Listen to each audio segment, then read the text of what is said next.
It was late afternoon. The sun was descending, its light soft and golden, touching everything as if saying a final goodbye. Buddha lay beneath the shade of a great sal tree. His body was frail, almost translucent, but his presence felt boundless, as if the entire forest was breathing through him. Around him sat his disciples in perfect stillness. The air was so quiet that even the wind through the leaves sounded like a prayer. From the silent crowd, a woman stepped forward. She bowed deeply, touched the earth, and sat near the Master's feet. Her eyes carried a sorrow that words could barely contain, not the sorrow of loss alone, but that deeper ache which appears when everything you believe begins to crumble. She spoke softly, "Master, for many nights I haven't been able to sleep. My husband has died. My children have gone their own ways. And sometimes, when I sit alone in the darkness, I ask myself, what is all this for? When I die, where will I go?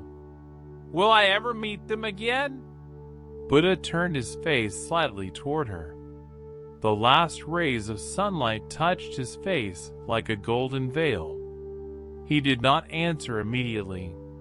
His gaze moved through her, not toward her grief, but toward the silence behind it, that hidden place where all questions are born.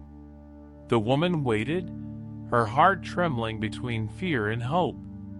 Finally, Buddha spoke, his voice calm and weightless, every word falling like a drop of clear water. "You ask where you will go after death," he said. "But have you truly seen where you are now?" The woman frowned slightly. "I am here, Master. I am sitting before you." He smiled faintly. "Are you sure? The one who sat here yesterday, where is she now? The thoughts that troubled you last night, where have they gone? The breath that carried you here, is it still here, or has it already vanished? You live in a constant disappearing, yet you ask what will happen at the end." The woman's eyes widened. Something within her shifted. Buddha continued, "Life and death are not two separate things. They are one movement, like the inhale and the exhale. If you observe closely, you die every moment. Each thought is born and dies. Each feeling rises and fades. With every breath, a tiny death happens, and yet you remain." She whispered, "Then who remains?" Buddha's eyes gleamed with stillness. "That which watches, that which has never been born and never dies, that which does not come or go." Her tears began to fall silently. "But Master," she said, "my husband, the one I love so much, where is he now? Why can't I meet him again?" Buddha turned his gaze toward the horizon. A flock of birds was gliding through the fading light, their wings cutting across the golden sky. "When a bird flies across the sky," he said, "does the sky hold its shape after it is gone? The sky remains as it is, vast, open, untouched. Only the form of the bird disappears. In the same way, your husband was a form, a beautiful wave in the vast ocean of existence. The weight has subsided, but the ocean remains.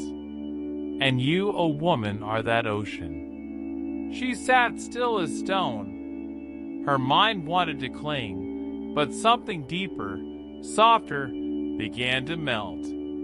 Buddha's voice grew even gentler. "You believe love ends with death. But what you called love was often attachment, the longing to possess, to hold, to continue. True love has no object. It is like fragrance, It remains even when the flower is gone. If your love was pure, it is already eternal.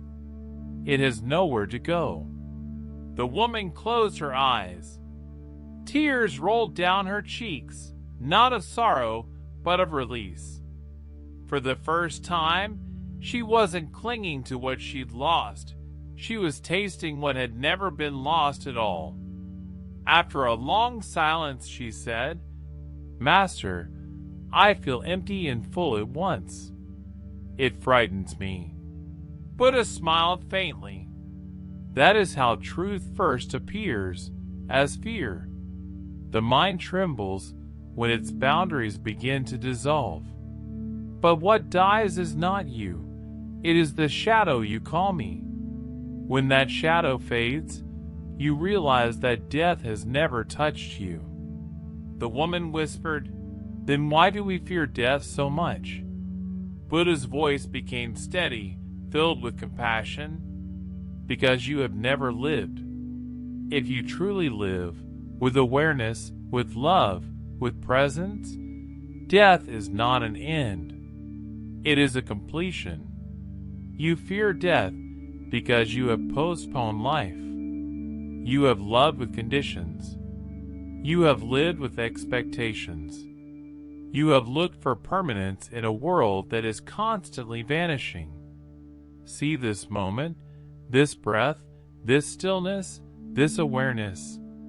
This is the only eternity there is. He closed his eyes once more. The forest fell silent. The disciples sat unmoving. The woman could feel something immense, the whole world breathing with him. Every leaf, every bird, every grain of dust seemed alive with awareness. After a long stillness, she bowed deeply and whispered, "Master, I came asking where I will go after death. But now I see there is nowhere to go." Buddha opened his eyes. The light in them was soft but endless. When the wave knows it is the ocean, he said, the question of journey disappears. There is no going, no coming, only being. Silent, infinite, eternal. The woman rose quietly. She no longer carried her grief as a burden. The world looked unchanged, the trees, the path, the horizon, but something within her had dissolved. The one who looked was no longer the same. And beneath the ancient tree, Buddha lay still, eyes half closed, his breath soft as a whisper of eternity. A being who had already crossed beyond both life and death.